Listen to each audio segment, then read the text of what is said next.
What's going on, everybody? Brickular Bricks here again. It is officially turbo tank time. I'm super excited to show off this awesome creation, but first I did want to say if you are planning to build this, please make sure you watch the other video I posted about the extra parts you will need, because in addition to 4 501st battle packs, there are some more pieces such as wheels and axles that you will need to buy in order to complete this build. I've got all the info on everything you need in that video, so please make sure you check that out. Now, one more quick thing, the free version of these instructions will be posted here on YouTube on Friday, April 8th. Now, if you would like the instructions sooner, and if you would like the PDF version, you can get both of those at my Patreon at the lowest level, which is just $3, and you can get those right now by following the Patreon link in the description. And speaking of links, I now have an Amazon affiliate link for the 501st Battle Pack. If you are looking to buy more battle packs to make this awesome turbo tank and would like to support my channel, using that affiliate link is a super easy way to do so, and that's down in the description box as well. Whew. Alright, so with that out of the way, the turbo tank needs no further introduction.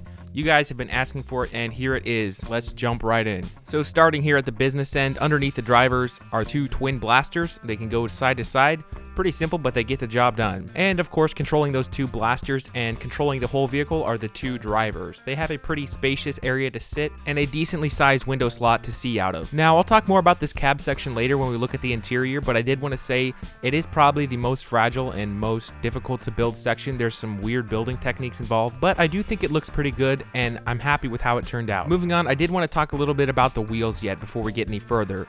So you'll notice that there's only 8 wheels on here instead of 10, which you would normally find on the official LEGO Turbo Tanks. The reason for that was with 4 501st battle packs, I just couldn't make it long enough to have 10 wheels on there. In my opinion, 8 looks much better for the scale of the vehicle. Now, I won't say too much more about the wheels other than the fact that they do come very close to rubbing together, but they still roll just fine, as you've seen many times. If you'd like to know more about the wheels and the specific wheel options that I came up with for this, because there are several, again, go check out that other video about the extra parts you'll need. Above the wheels on either side, we have these rotatable, I think they're supposed to be missile launchers. There's one on each side. It's pretty fragile because it's only on there with 1 stud, so you could just take them off if you wanted to. Moving on and going up to the roof, this is one area where I took a little bit of creative liberty. Instead of the extendable towers that LEGO has put in their turbo tanks, I just decided to make a rotatable turret. You can fit 2 minifigures up there. In the front, there's a kind of heavy blaster, and in the back, there's a little command station with some communication equipment and some storage. And the sides can actually fold down if you want to have a wider range for that blaster to be able to pivot. Now, behind that turret is something that's pretty cool, but I'm not going to talk about it right away. We're going to get to that later. So moving on all the way to the back, we have another small turret back here. It's just one of those blasters on a mount. You can put a clone trooper back there to defend the rear of the vehicle. And speaking of clone troopers, this thing has the ability to hold quite a few of them. So let's take a look at the interior. So to get to the inside, first you have to rotate this turret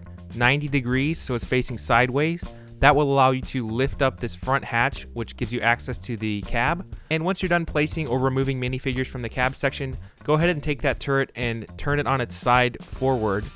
And then you can reach under in this little slot here and just pop the roof off. The roof is only connected by 4 studs. That's on purpose, so it's really easy to take off. Underneath it is this axle piece to reinforce everything. That will also come out to make it easier for you to place minifigs inside. So going back to the cockpit, like I said, we have the 2 drivers side by side. They have their little control panels there, and they also have some storage. Behind them, you can fit 2 more troopers. Now, for the rest of the troop area, I was able to fit in an additional 12 minifigures. They're packed pretty tightly in there, but I believe most, if not all, are able to hold a blaster, which is nice. So with 12 troops back here and another 4 in the front, that makes 16, which is the total number of minifigures you would get when you buy those 4 battle packs to make this, which I think is really cool that you're able to fit all those in one build. As you can see, I've got an assortment of the regular troops and the jet troopers, plus one other kind of trooper you may have noticed standing in between these blaster storage clips. I put this ARF trooper here, and I put him here because of a very specific reason. There's something in the back of this turbo tank that goes very well with the ARF trooper. Now, you may have figured it out already, but let me just show you by opening these ramps. Inside, you have a tiny little ATRT type walker. It's not exactly an ATRT, but it's pretty close.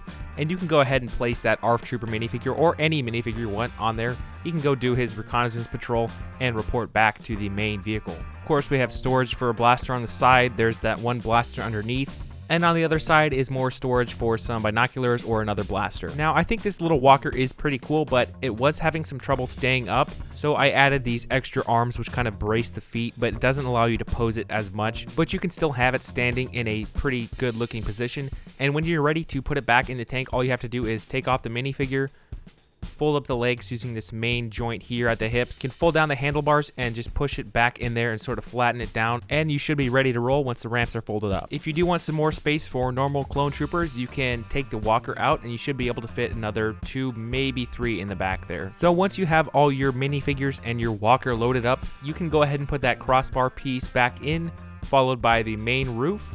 Then turn the turret back up, close the front hatch, and turn the turret forward, and you're ready to roll. Now that the roof is back on, I'll show you this last thing on here that I haven't gone over yet. This is a small little speeder bike that I made in addition to the little walker. It's stored up here on the roof with just one clip, and when you want to use it, you can just go ahead and pop it off, and then you have to fold these parts down, which will make it into a nice looking little speeder bike. It's a pretty simple little build, but we have some blaster storage and some binocular storage. Minifigure grabs onto those handlebars, and he can kind of sit or stand or somewhere in between on the back of it there. Now, I'm really happy that I was able to incorporate these 2 small little vehicles in here. I think that's something that the previous LEGO Turbo Tanks have done, and especially I was happy that I was able to fit them both either in or on the main vehicle itself. So that's kind of all the cool little details that are packed into this build. I did want to talk a little bit about the overall stability and sturdiness of it, because I know that's something that's important to me and important to you guys as well. This thing is pretty sturdy.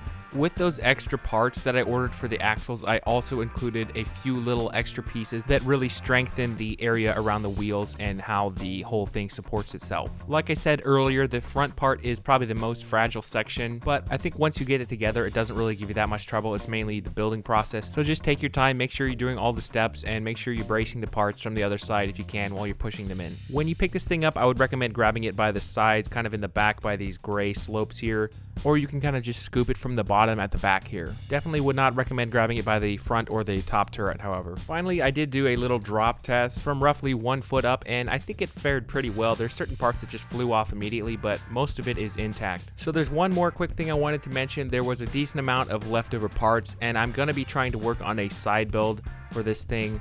Hopefully pretty soon I'll have that out, so keep an eye out for that. And once again, the free instructions will be available next Friday, April 8th, uploaded here as a YouTube video, or the PDF version is available right now on Patreon. Go check that out if you want to. Let me know down in the comments what you think of this Turbo Tank build. Leave a like, drop a sub, because I've got some awesome stuff coming up as always, and I'll see you guys next week with the instructions for this thing. All right, thanks for watching.